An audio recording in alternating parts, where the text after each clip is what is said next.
Greetings and welcome. Today we're talking about our current and future projects, along with a couple of our fringe hobbies that are keeping us occupied in the month of May.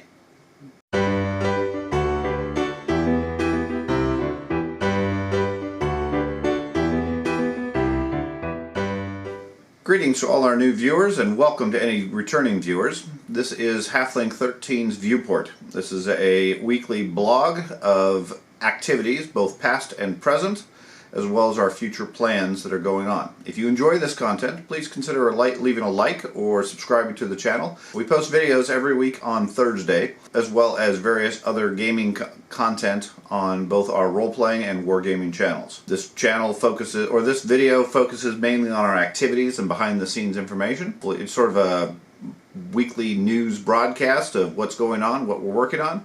If you want to catch us on any social media, you can see several of our links currently on screen, present in a few different areas. So let's go ahead and get started with what our current activities are. Right now, we're in a bit of a lull period. Scheduling is always challenging come May, between various birthdays for a lot of our players, a lot of other activities going on, wrapping up a school, and so forth.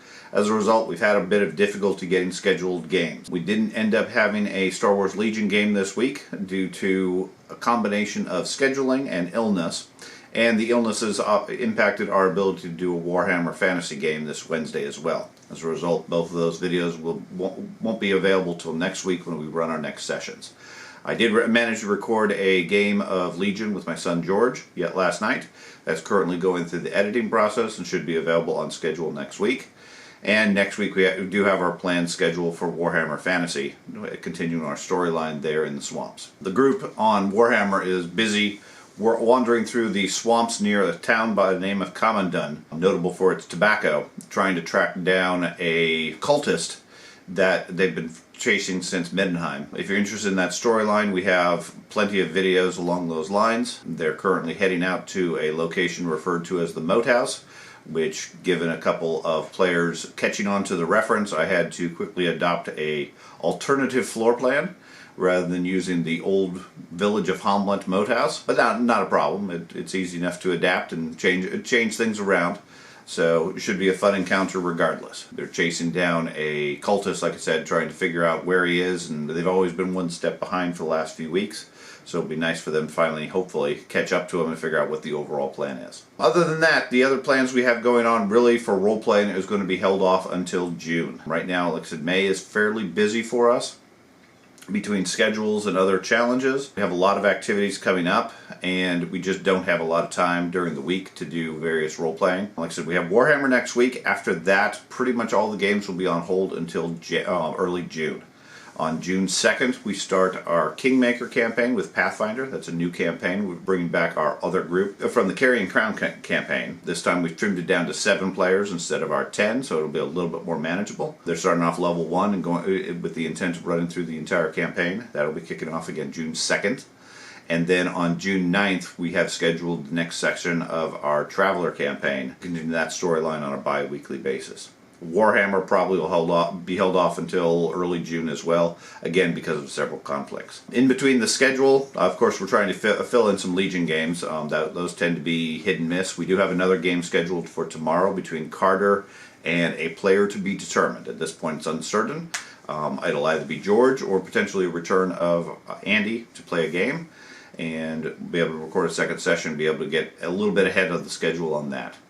Just quiet time in the schedule sort of helps as far as that process. Last week I commented that I had hoped to pick up the Range Troopers and the Clone Commandos. Apparently I was either misled as far as the release date, or the release date changed at the last moment, according to our local gaming store. Those are not scheduled until this coming weekend as far as their release, or maybe the following week. I'm not 100% sure anymore.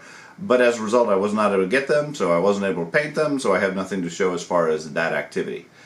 Instead, I've been trying to catch up on other things and get up to speed. A bit of a juggling of the schedule while I wait for those figures to get released. However, it did give me some time to work on some side projects, which gives me an opportunity to do a little bit of show and tell.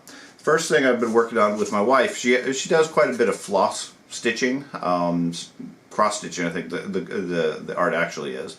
Does a lot of work with different designs and so forth. And she's working on a couple of designs right now referencing pollinators. So one of the things that she frequently needs is a number of thread organizers, basically pieces that keep the threads that she needs for each given set or pattern organized, and asked me to craft her some pollinator related ones. As a result, I crafted up a number of wooden laser cut designs, this one being of course a hummingbird. I also created a beehive, a butterfly, and then a fairly generic circle. Semi-jokingly, I created a large turtle. I claim it's a pollinator, although obviously it's not.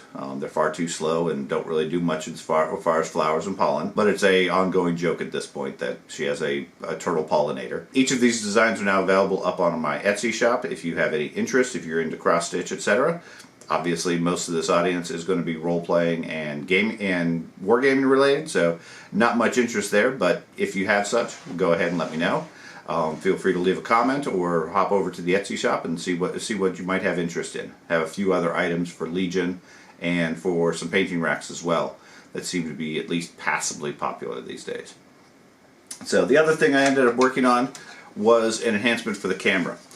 Can't really see it here because it's currently in use. But one of the challenges I have when I'm doing video is that I have the audio through a wireless receiver. I mean, you can obviously see the microphone I use. I have a wireless transmitter that goes to the recorder, and the problem that I ran into is that I didn't have a good way to attach it to the camera, so everything was just sort of dangling off of it. Decided to use the hot shoe mount on the top, and as part of my other effort to learn FreeCAD, and get back into my engineering background and use the software and really get the benefits of it, I went ahead and mocked up a prototype, which you may or may not be able to see very well here. But basically the idea of this is that it slides into the hot shoe mount along the bottom here. On the back, it gives me a place to connect the Rode wireless mic, and then in the larger section it gives me a place to put a USB battery pack so that I can keep everything charged and running without having to worry about running out of power.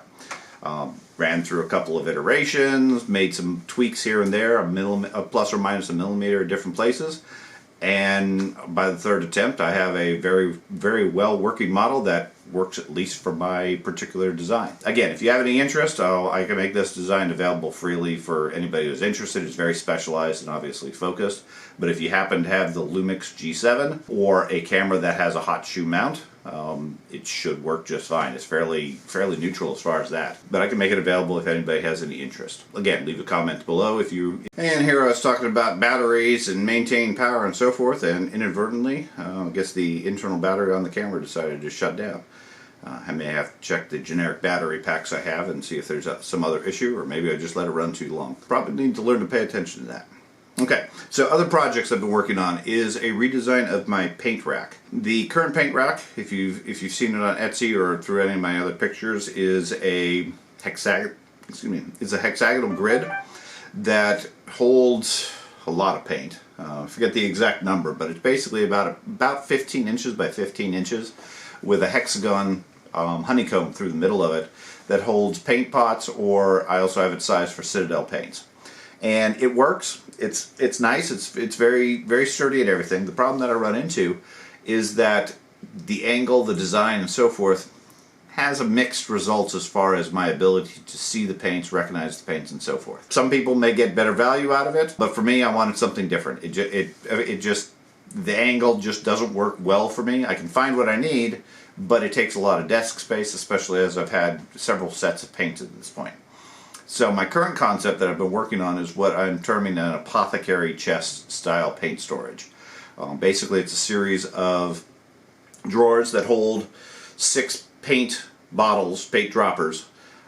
Each one then fits into a slot in the overall box, and with a little pull tab on the front so that you can pull the drawers out, etc. Each of the drawers are self-contained. They can be taken wherever you need to as far as painting.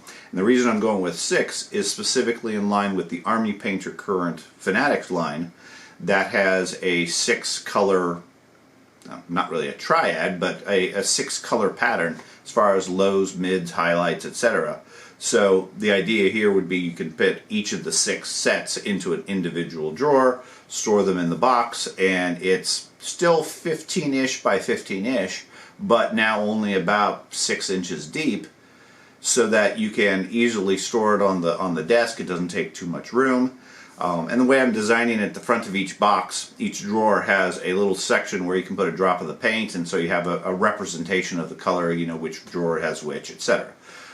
So far I'm actually rather liking the design. I have the first couple of test pieces cut out. I haven't tried and haven't assembled them. There's quite a few different pieces, and Laser's been giving me some challenges with the thicker pieces of wood.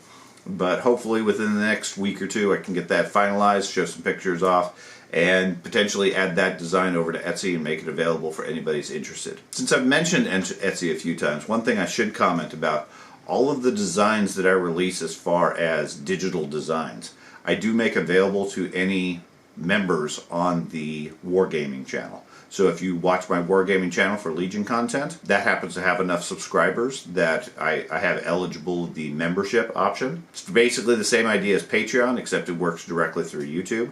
I tried the Patreon route, and it ended up doing a lot of extra work because of the double posting.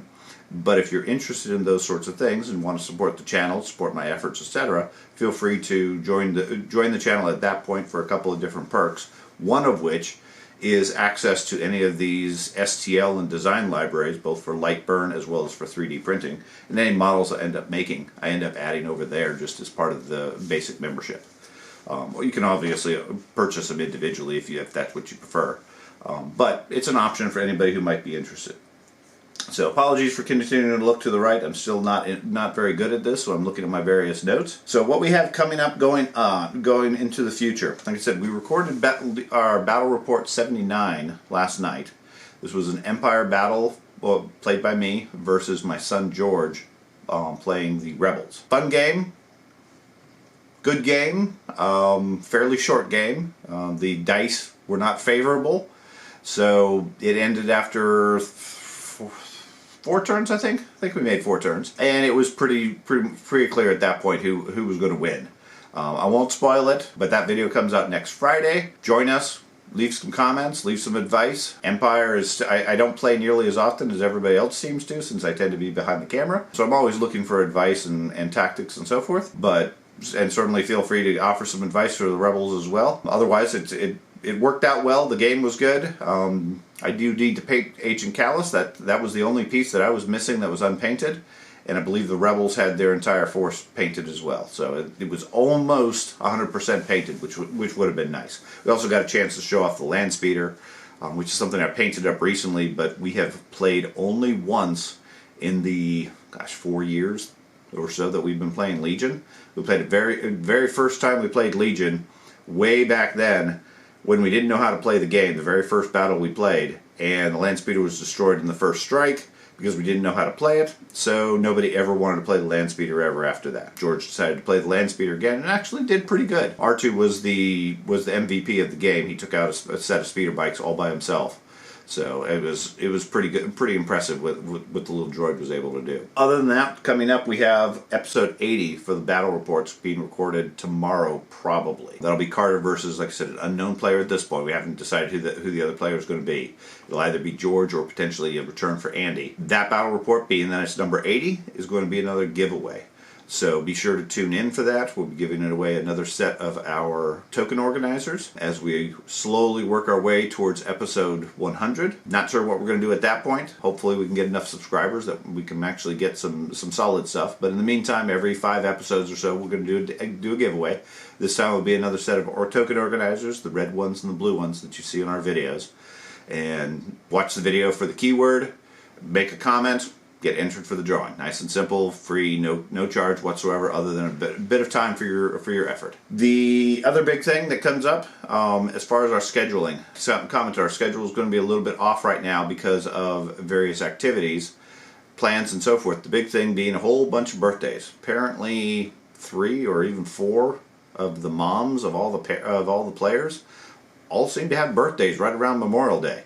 So the wife decided that why don't we go bowling as a big group. So May 29, we're going bowling instead of playing Warhammer on that Wednesday. Doubt we'll have any pictures, and definitely not going to do any video, but it'll be fun, a fun activity for everybody. Take some time away from the game and just have some fun being a group, being social, and so forth. The other big game that we have coming up in June, I mentioned last week, is our Axis&Allies Global Tournament. This is for Axis&Allies 1940s. It's the global game version, so it would be both the Pacific and the European theater. It'll be an interesting game. I think we have about 8 or 9 players set up to play the different factions, of which only 1 or 2 have played the game with any extensive ability. So it'll be probably a fairly long game and very interesting to figure out. Myself, George, and Craig have been selected to play the Axis powers, so everybody else is going to be against us, and most likely we're going to get completely crushed because none of the 3 of us have really played Axis&Allies extensively. But it'll be fun anyways. We have a large table, we have a special map coming, lots of players, some 3D printed parts, etc. No doubt we'll have some pictures from that event, but I don't think I'm going to be videoing it. It's just too long of a game. We do expect it probably to take 3, even 4 days or evenings over the course of the week. Current plan is to start on June 18th, play on the 19th, and then continue if needed over the following weekend. So it'd be fun, be interesting. Let me know if you have any advice on how to play the Axis, specifically the Germans in my case, and the Japanese for my son. Greg gets Italy, so his is less critical, yet still very vital. So we're looking for any advice we can get as far as those games. Other than that pretty much wraps up all the news and information that I made a note of. I'll try to take notes through the week as far as what's going on, what needs to be changed, and so that I can talk about these things at this point. As before, feel free, if you have a channel that's related to gaming or hobbies or activities, something related along these lines, use the hashtag TabletopTube. Join the community, join us on Discord, follow any of our social media links. Otherwise, if you enjoyed this content, please leave a like, subscribe to the channel. We're always looking for more subscribers, and maybe we can get this role-playing channel up to a reasonable number. My appreciation for at least tuning in for this long, and I hope to see you next week. So, thanks a lot.